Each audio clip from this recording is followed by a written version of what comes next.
Joy Division was a band of two unique incarnations, their live act and their studio recordings. And while this same distinction is drawn for many bands, few embody it as contrastingly as the Manchester four-piece. Initially, they set out to make punk music, and their live shows reflected this to an extent. But when they entered the studio to make their first record, this vision quickly evaporated. At the hand of Factory Records in-house producer Martin Hannett, their aggressive tunes were transformed, a shift that would vault them from aspiring punk rockers to the cornerstone of post-punk. Here's how Joy Division, alongside the maniacal mind of Hannett, crafted the sound of Unknown Pleasures. Fueled by heroin and marijuana, the producer was brilliant, elusive, and immovably difficult all in one. Probably the best introduction to his psychosis is a memory from bassist Peter Hook, who remembers his screaming at the band to fuck off if they suggested anything in the control room.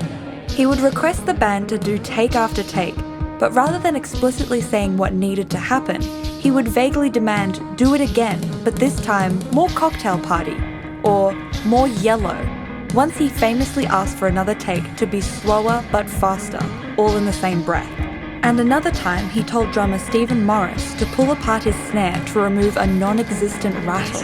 Between blasting air conditioning to frigid levels and listening to mixes from beneath the mixing desk, Hannett was a real-life Frankenfurter mad scientist type, completely whacked but completely brilliant.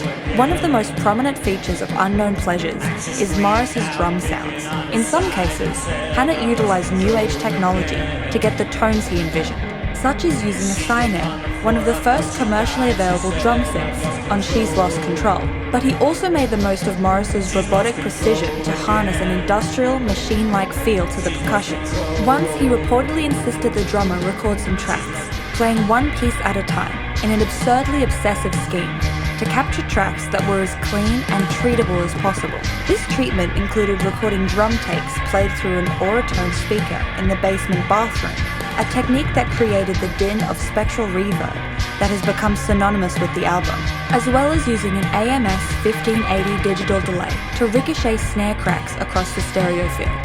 However, Hannett's greatest achievement with Joy Division was, arguably, taking the aggressive songs they'd written and turning them into so much more than just a bunch of short, fast punk tracks. Ingenious applications of wide panning was another way he approached this transformation. Often he would move the snare, which typically occupies the middle of the mix, far to the left or right, then have a delayed or reverberated track occupy the opposite side, creating a uniquely cavernous feel.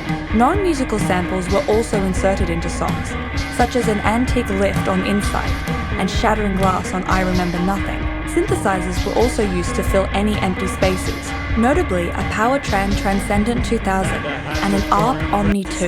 Another interesting aspect of Unknown Pleasures is the integral role that Peter Hook's bass plays. Hookie's mid-rangey tones often drove the melody and were placed prominently in the mix, leaving Bernard Sumner's guitar to sit further back, such as on Insight. This dynamic apparently came about as a result of the poor equipment the band were using in their early years, with Sumner preferring the sound of his amp cranked, leaving Hook to play higher notes to help cut through. Hannett latched onto this trait by boosting the bass and obscuring the guitar behind layers of reverb.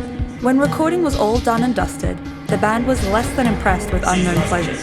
Most of the mixing had been done at inopportune times, like the early morning, without the band present, and Hannett very much saw the album as a chance for himself to let loose and experiment, supposedly saying the band were a gift to a producer because they didn't have a clue. They didn't argue.